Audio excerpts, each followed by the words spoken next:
Up the Country by Henry Lawson. I am back from up the country, very sorry that I went, seeking for the southern poet's land whereon to pitch my tent. I have lost a lot of idols, which were broken on the track, burned a lot of fancy verses, and I'm glad that I am back.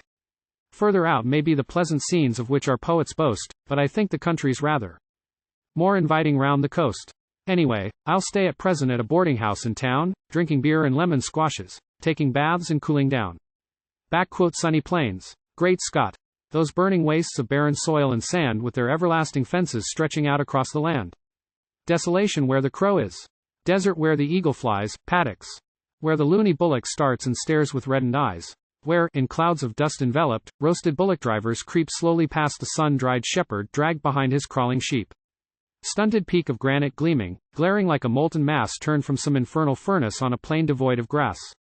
Miles and miles of thirsty gutters, strings of muddy waterholes in the place of shining rivers, walled by cliffs and forest bowls. Barren ridges, gullies, ridges. Where the ever-maddening flies, fiercer than the plagues of Egypt, swarm about your blighted eyes. Bush. Where there is no horizon.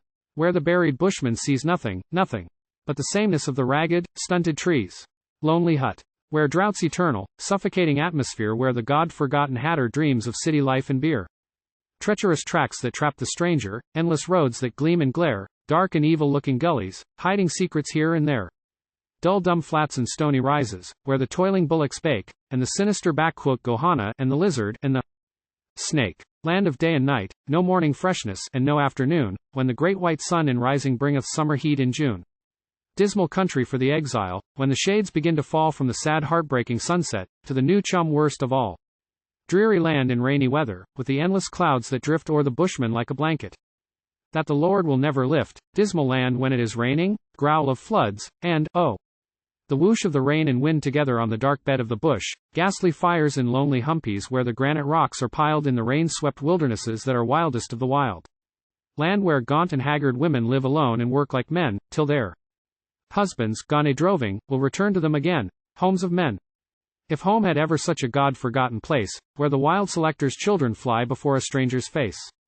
Home of tragedy applauded by the dingo's dismal yell, heaven of the shanty-keeper, fitting fiend for such a hell, and the wallaroos and wombats, and, of course, the curlew's call, and the lone sundowner tramping ever onward through it all.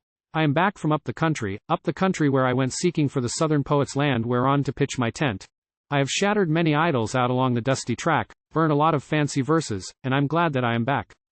I believe the southern poet's dream will not be realized till the plains are irrigated and the land is humanized.